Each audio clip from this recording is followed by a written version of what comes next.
आप देख रहे हैं 11 बजे लाइव। हर खबर पर नजर ब्रेक में के बाद आप सभी का स्वागत है। आइए अब बात कर लेते हैं भारत जापान रिश्तों की। पहली बार भारत के अंदर कोई राज्य 200 से ज्यादा फॉरेन इन्वेस्टर्स, इंडस्ट्री लीडर्स और इंडस्ट्री सीईओज को एक साथ बुलाने में सफल हुआ है।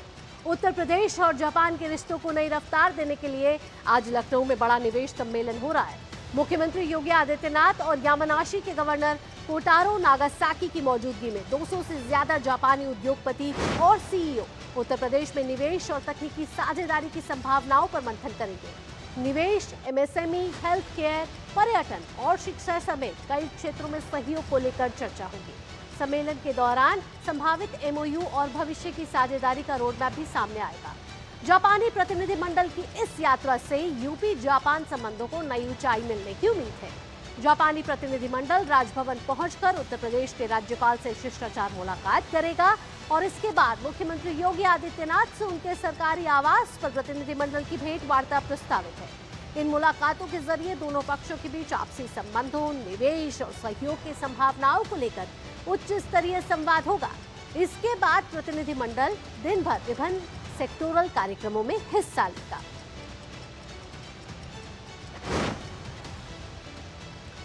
उत्तर प्रदेश के मुख्यमंत्री योगी आदित्यनाथ ने उत्तर प्रदेश और जापान की ताकत को एक दूसरे का पूरक बताया है। क्या कुछ कहा, ये आपको सुनवाते हैं। Japan land of the rising sun है और Uttar Pradesh land of the सूर्य वंश है। जापान के पास precision, quality, technology, research capability, manufacturing excellence, kaizen की फिलॉसफी है, तो उत्तर प्रदेश के पास skill, market, infrastructure, policy, law and order एवं एम्बिशन है।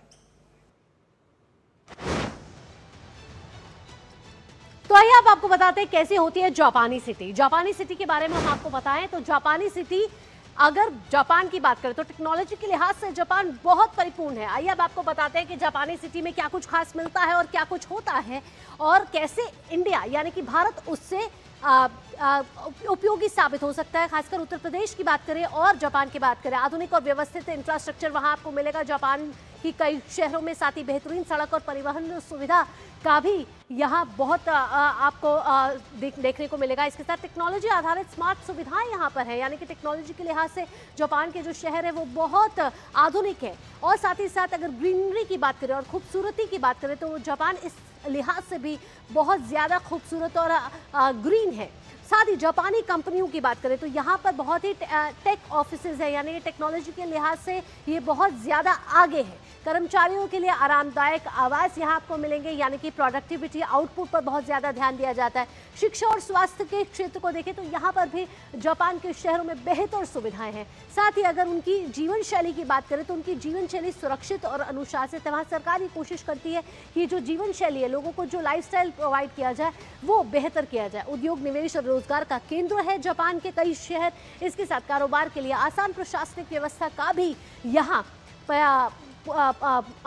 अनुकूल व्यवस्था की गई है। इसके साथ आपको बता दें कि कई और ऐसे क्षेत्र हैं जिसमें जापान के जो शहर हैं वो आगे बढ़ते हुए नजर आ रहे हैं। फिर चाहे वो तकनीक का क्षेत्र हो या फिर जापान की आप शहरों को देख लें, वहाँ पर भी कहीं ना कहीं ये जो तस्वीरें आप देख रहे हैं लखनऊ में मौजूद है, ये दिग्गज कारोबारी उत्तर प्रदेश के मुख्यमंत्री योगी आदित्यनाथ, साथ ही केंद्रीय मंत्री पीयूष गोयल मौजूद है और जापान से आया हुआ प्रतिनिधिमंडल है। कैसे भारत और जापान के रिश्ते व्यापार के लिहाज से मजबूत होते हुए नजर आ रहे हैं, ये साफ तौर पर तस्वीरों में भी दिखाई दे रहा है। रामेंद्र सिंह लखनऊ से हमारे संवाददाता जुड़ गए हैं ज्यादा जानकारी के साथ। रामेंद्र, आज का दिन बहुत ही महत्वपूर्ण है उत्तर प्रदेश के लिए। जब हम 1 ट्रिलियन इकोनॉमी की बात कर रहे हैं उत्तर प्रदेश की और जापान से जिस तरीके से इन्वेस्टमेंट के लिहाज से इसको महत्वपूर्ण माना जा रहा है, किस तरीके से आप भारत और जापान के व्यापारिक रिश्तों को देखते हैं? देखिए, ये उत्तर प्रदेश और जापान के बीच जो ये चीज़ें चल रही हैं, ये बेसिकली उत्तर प्रदेश में संभावनाओं की बैठकें हैं। इस संभावनाओं का पूरा बाजार तलाशा जा रहा है, चाहे जापान उत्तर प्रदेश में तलाश रहा हो या उत्तर प्रदेश जापान में तलाश रहा हो, यूथ के लिए नौकरियां तलाशी जा रही हैं। इंफ्रास्ट्रक्चर कैसे बेहतर हो वो तलाशा जा रहा है। कैसे तकनीक के साथ उत्तर प्रदेश के शहर आगे बढ़ सकें ये तलाशा जा रहा है। और दूसरा क्या कि जो सांस्कृतिक धरोहरें हैं वो एक दूसरे की साझा हैं। अगर बुद्ध धर्म की बात करें, बौद्धिस्टों की बात करें तो बुद्ध जी भारत से थे और कुशीनगर आए, श्रावस्ती आए, सारनाथ आए, तो आपको देखिए एक रिश्ता जुड़ता है। आज मुख्यमंत्री बात कर रहे थे कि 2 लड़के हैं, एक लखनऊ के गांव से आया, एक जापान के गांव से आया है, भाषाएं नहीं जानते हैं लेकिन संभावनाएं एक जैसी हैं, आगे बढ़ना है, आगे लक्ष्य तय करना है। तो ये जो चीज़ें हैं ना, तो जो संभावनाएं हैं वो जापान से अलग हैं और जापान के उत्तर प्रदेश से अलग है। हमारे यहाँ भी इंफ्रास्ट्रक्चर में बहुत काम होना उत्तर प्रदेश की लिहाज से देखें। रोड कनेक्टिविटी भले ही बेहतर हुई हो लेकिन शहरों का जो इंफ्रास्ट्रक्चर है वो बनेगा। ग्रामीण क्षेत्र में जो सौर ऊर्जा है या जो स्वच्छ एनर्जी है उसको लेकर के काम होना है। महिलाओं के जो बाकी चीज़ें हैं उन पर काम होना, 1090 जाएंगे कि किस तरीके की महिलाओं को सुरक्षा दी जाती है उस पर क्या काम करना है। तो जापान से हमको तकनीकी सहयोग चाहिए, इंफ्रास्ट्रक्चर में सहयोग चाहिए, वो निवेश करें, यहाँ के लोगों को रोजगार मिले, अच्छी सिटीज़ बने, अच्छी कृषि हो, तकनीक का हम भरपूर उपयोग करें। इस लिहाज से अगर देखें तो ये पूरी बैठक बहुत शानदार होने वाली है। 4 सत्र होंगे जिनमें अलग अलग सत्रों में अलग अलग चीज़ें समझाई जाएंगी। पर्यटन के क्षेत्र के लिहाज से देखें तो उत्तर प्रदेश में बहुत संभावनाएं हैं। तो अगर पर्यटन के लिहाज से अगर जापान यहाँ कुछ करना चाहता है तो उसमें भी अपार संभावना है। तो ये सारी चीज़ें जापान के जो प्रतिनिधि आए हैं, जो उद्योगपति आए हैं, उनको बताई जाएंगी कि उत्तर प्रदेश में क्या ग्रोथ है, किस तरीके से हम आगे बढ़ सकते हैं। बिल्कुल रामेंद्र, तो हम देख रहे हैं कि किस तरीके से उत्तर प्रदेश लगातार ऊंचाइयों को छू रहा है। फिर हम देखें कि उत्तर प्रदेश के मुख्यमंत्री योगी आदित्यनाथ की तरफ से भी जो नीतियां बनाई जा रही है सरकार की तरफ से, वो भी विकसित उत्तर प्रदेश की तरफ आगे बढ़ती हुई नजर आ रही है। अब जब जापान का प्रतिनिधिमंडल आया तो किस बाजार को वो फोकस कर रहा है और कैसे उत्तर प्रदेश और जापान एक दूसरे में एक विन विन सिचुएशन देखकर आगे बढ़ रहा है? भावना, एक घटना का जिक्र करते हुए चलेंगे कि सैमसंग ने यहाँ स्थापना की थी अपनी यूनिट की, और जब समाजवादी पार्टी की सरकार थी तो बंद करना चाहती थी, लेकिन जैसे योगी की सरकार आई उन्होंने सुविधाएं दी और कहा कि आप दुगना यहाँ निवेश करिए, आपका निवेश सुरक्षित है। और आप देखिए सैमसंग की यूनिट दोहरी तिहरी गति से बढ़ रही है। तो निवेश की अपार संभावनाएं, मोबाइल सेक्टर हो, आप देखिए कोबाटा ट्रैक्टर की बात करें कि भारत के लोग उसको बहुत पसंद कर रहे हैं, स्कार्ट की बात करें तो ये जो निवेश होगा, यानी कृषि क्षेत्र में तकनीक का कैसे इस्तेमाल हो सकता है, कृषि यंत्र कैसे बनाए जा सकते हैं, जन संरक्षण कैसे किया जा सकता है, कैसे कम से कम जल में उपज हो, जो इंडस्ट्रीज हैं उनमें कहाँ तकनीक के साथ आगे बढ़ना है। तो बहुत सारी संभावनाएं। आप देखिए जो बड़े शहर बन रहे हैं, शहरों का जो विस्तार हो रहा है उसमें किस तरीके डेवलपमेंट किया जाए, कैसे तकनीक का उपयोग किया जाए, कैसे लोगों को अच्छी सुविधाएं मिले, कैसे अच्छी चिकित्सा मिले, कैसे तकनीक के साथ लोगों को सुरक्षा मिले। तो तकनीक का जो जापान में तकनीक है जापान की, वो हम ले सकते हैं। और हमारे यहाँ बड़ा बाजार है कि जापान के लोग जो भी यहाँ निवेश करेंगे, जो भी बनाएंगे, उत्तर प्रदेश और भारत के बाजार में खप जाएगा।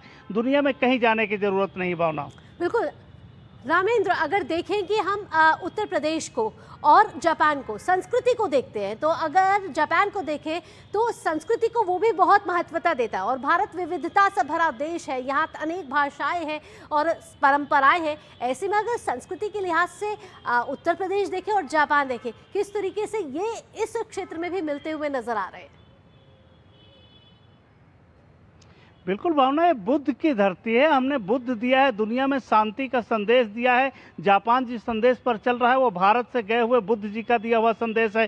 तो अगर उस लिहाज से देखें तो हमारे सांस्कृतिक रिश्ते कैसे कनेक्ट होते हैं, और जब आप एक दूसरे की संस्कृति कनेक्ट होती तो आदमी को या उद्योगपति को या वहाँ की सरकारों को लगता है कि हमारा भारत से रिश्ता गहरा है, हम पहली बार नहीं बनाने जा रहे हैं, और वहाँ के लोग भी हमको प्रेम करते हैं क्योंकि हम बुद्ध के अनुयायी हैं, बुद्ध की संतानें हैं और वो बुद्ध को मानने वाले हैं। तो दोनों से एक कनेक्शन बनता है। तो उत्तर प्रदेश में ये संभावनाएं भी अपार हैं। आप अयोध्या देखिए, मथुरा देखिए, काशी देखिए, सारनाथ देखिए, श्रावस्ती देखिए और कुशीनगर देखिए। तो ये जो पूरा सर्किट है, तो आप केवल बुद्ध सर्किट ही नहीं घूमेंगे, आप सनातन संस्कृति को देखेंगे, तमाम और संभावनाएं हैं, वहाँ आप जाएंगे तो पर्यटन के क्षेत्र से बड़ी संभावनाएं हैं। तो संस्कृति और पर्यटन के लिहाज से देखें तो ये बड़ी बैठक का जो निचोड़ निकल करके आएगा वो बहुत सुखदायी होगा। बिल्कुल, यहाँ विकसित उत्तर प्रदेश की बात हो रही है और जापान से जब निवेश आएगा तो कहीं ना कहीं जो 1 ट्रिलियन इकोनॉमी की बात की जा रही है उत्तर प्रदेश की, वो सपना साकार होता हुआ और आगे बढ़ता हुआ नजर आएगा। रामेंद्र, तमाम जानकारियों के साथ यहाँ आपका बहुत बहुत धन्यवाद। 11 बजे लाइव हर खबर पे नजर में आई। अब अगली खबर का रुख करते